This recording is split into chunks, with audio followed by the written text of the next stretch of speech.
Greetings ladies and gentlefish, and welcome to a pair of games that I'm bringing you from the Pz Sfl IVC German Tier 5 tank destroyer. This thing goes by a variety of names because the actual name that it has is a bit of a mouthful for most people to pronounce. My two personal favourites are the Flak Bus and the Death Toaster, so take your pick. This is either the Flak Bus or the Death Toaster, and you can see that this is a decidedly unfavourable matchmaking on El Haluf. This is a Tier 5 tank, we're in a Tier 7 game, and what's more, we have the stock gun. So, for those that don't know, the stock gun, I'm now turned into Sean Connery. The stock gun on this thing is a 75mm gun, it's unique to this tank. 135 damage, 139 penetration, respectable accuracy. And both of the replays I'm going to show you are not with the top gun, because I do not have the top gun unlocked yet. And with the good accuracy, both of the guns that I'm going to show you are good enough to pick out weak spots most of the time. Worth keeping a little bit of premium ammunition just in case. But generally good enough for picking out weak spots or for working over the sides of Tier 7 tanks. And if you're top tier, they're perfectly adequate for blitzing through whatever you shoot at, pretty much. So, there's a tank you don't see very often. The T-23E3. Now that's a tank that used to be in the game as a Tier 7 medium tank. It was basically a Pershing with a 76mm gun, but at Tier 7, and it was reintroduced as a Clan Wars gift a few months ago. So, we put some damage through his rear and then we tracked him, and we're just going to keep opening up at him for a while. We've got the ammunition and the rate of fire to try and make this work. Although, I wouldn't be surprised if he'd already repaired his track and bugged the hell out, especially as I haven't killed him yet. So, this is not a 100% crew, you know. Oh, he's still there, but not on a fat lot of health. That ARL will eat him for breakfast with any luck.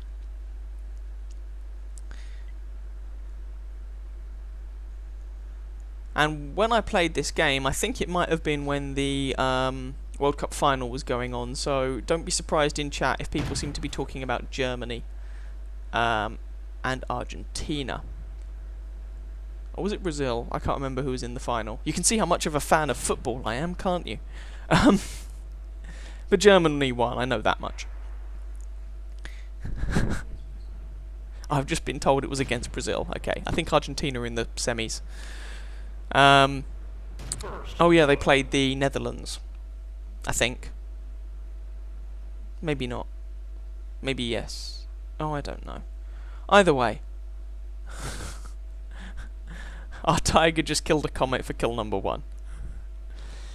Now, this spot up here, it's a fairly commanding position on the current iteration of El Haluf, although this is being changed as of patch 9.2. Or has been changed as of patch 9.2.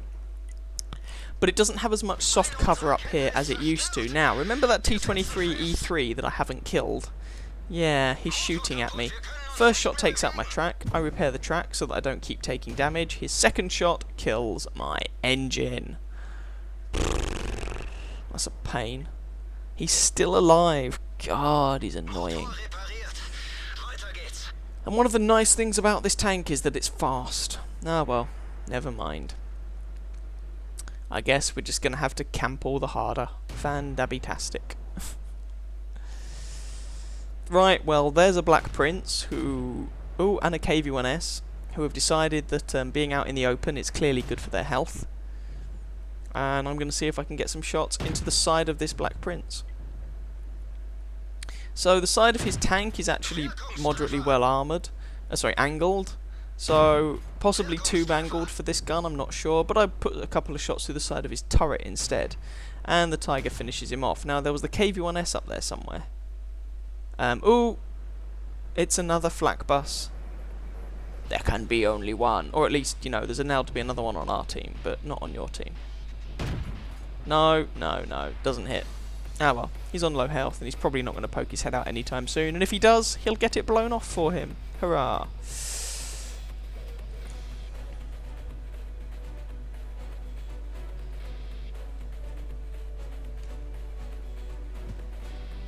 Ooh, the with some more shots coming in our general direction, which is slightly disconcerting. This is not a good crew. Yes, someone's saying Germany's 5-0. This is not a good crew. I do not have Sixth Sense or any of that good stuff on this thing. But we are, as a team, winning 5-0. Hurrah! Success. And their IS is currently burning. Always good to see. I would start singing something about fire and burning, but I'm not going to because you'd all regret it. There's a T-43. Maybe I can get some shots on him. Come on. Now there is actually one advantage to using a gun that isn't the top gun on this tank. Ooh, Cheeto. He is so thinly armoured I can definitely do some hurt to him. There is one advantage, the gun arc. So if you're using the stock gun or the first 88mm gun, somehow that bounced. Then you get a respectably wide gun traverse. If you're using the... oh, someone else killed him. If you're using the top gun, the top 88mm, then you don't actually get that gun traverse. It's much narrower. Oh, that went nowhere near him. So, you know, use what advantages one has. And that K1S has basically gotten away from me. But we are now capping. And if that IS pokes himself out again, I'm going to get some more damage on him. Someone's finally killed my old nemesis, the T-23E3. Can I get some shots on that T-43? No, it doesn't look like it. Tiger? No. IS? Oh, he'll have to poke his head out.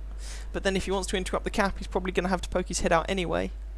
So let's pre-aim at his likely poking position. There we go. IS. Bounced. Balls. That one didn't, because the slope that he is on has flattened his armour out to me, and someone else kills him. And I think someone just drove out of the cap circle. Probably because they're trying to make other people get more experience. And if you watch a lot of people on YouTube about this game, they'll say, oh, well, you know, it's really annoying when people cap because there's more experience in the game. I'm unconventional in that I think just win the blasted thing. Yes, we all want more experience and shiny medals and all that jazz. No, I don't think you should just drive into the cap circle. But frankly, I just want us to win. I have seen the most ridiculous comebacks.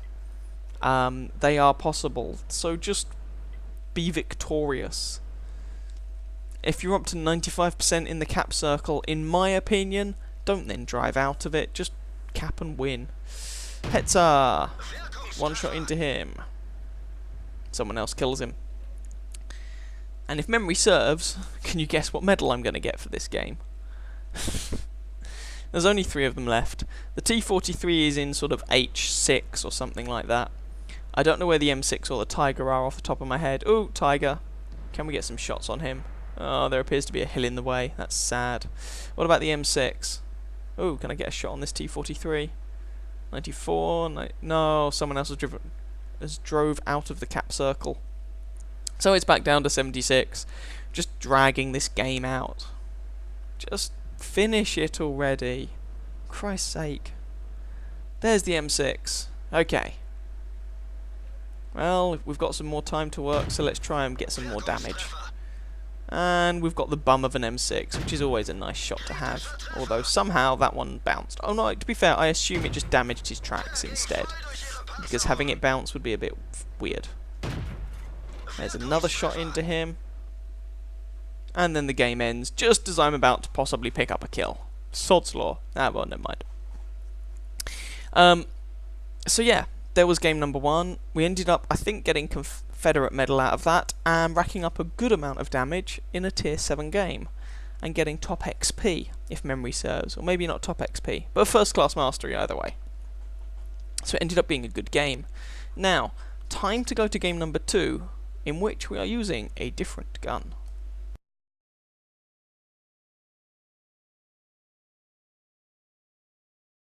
Here is game number 2. The matchmaking is decidedly less hostile. It's only tier 6, not tier 7, but conversely the map sucks. So, you know, you win some, you lose some. We are no longer using the stock gun. This is the first 88mm gun. And basically you just get more damage per shot, but you sacrifice a little bit of penetration for it. And although you sacrifice rate of fire, because you have more alpha damage, if memory serves, your DPM is actually about the same, but don't quote me on that, I might be wrong. So initially we're just going to try and go over to a position from which I expect us to be able to support the hill. So I'm not going to go up to the hill myself, because I'm made of tissue paper and wishful thinking, but the hill is a fairly important feature of the map, so I'm going to see if I can try and support it at least.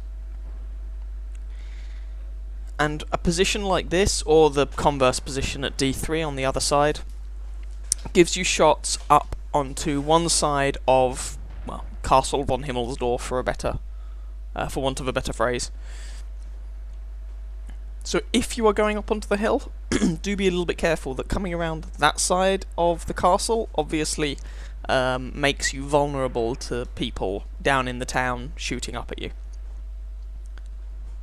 And I'm a little bit concerned that we don't seem to have a huge number of people over on the flank near me, especially as that Hetzer just drove forward and got himself killed, which is a shame because a Hetzer can actually do a lot of damage in a game like this.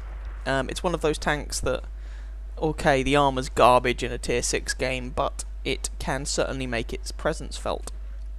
So there's a bunch of guys up on the hill, but I don't have shots on any of them because they're all the wrong or right side of the castle.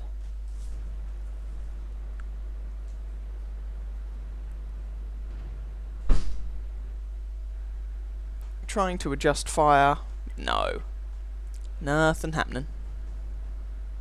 Oh, KV-1S is coming around the other side though. Hurrah! Might be able to get some shots into him.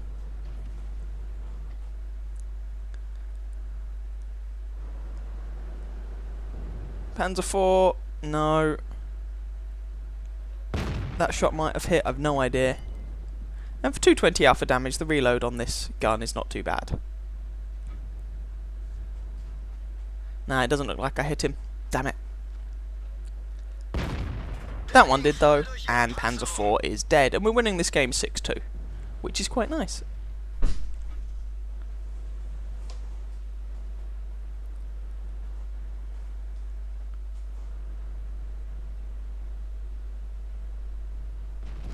Just seeing if we can make any other shots work, and I'm slightly cautious or wary of the game getting completely away from us and not really being able to contribute in any meaningful way.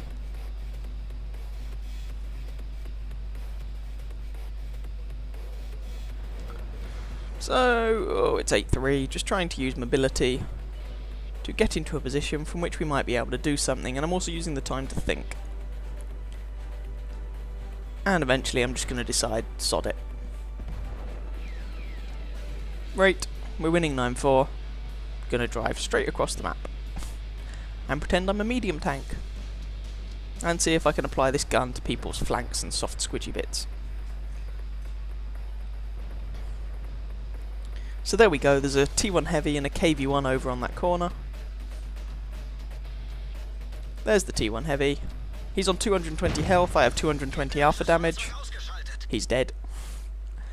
KV-1 next. Side of his turret, that'll do. And he's left on 103 health. Can I reload in time to pick up the kill? Yes, is the short version. There's another KV-1. Again, we're just going to try and come up behind him and see if we can make him regret his life decisions. He's down on 260 health. I'm probably not going to kill him in one shot. Oh, he's on 19. Is someone else going to yoink the kill from me? Nope, that's kill number 3. And there's only a T-150 and a Hellcat left, and I believe they're on the other side of the map. So let's go and find them. Oh, T-150 moving across.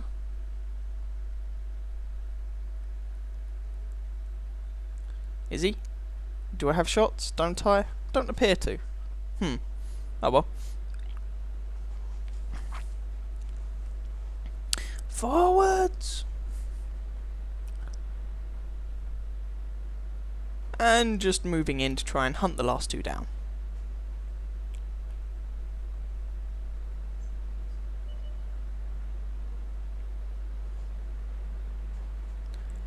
There's the Hellcat. Where's the T-150 gone?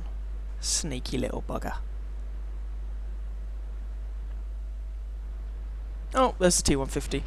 They're going to fight back to back, are they? Oh, that's very sweet.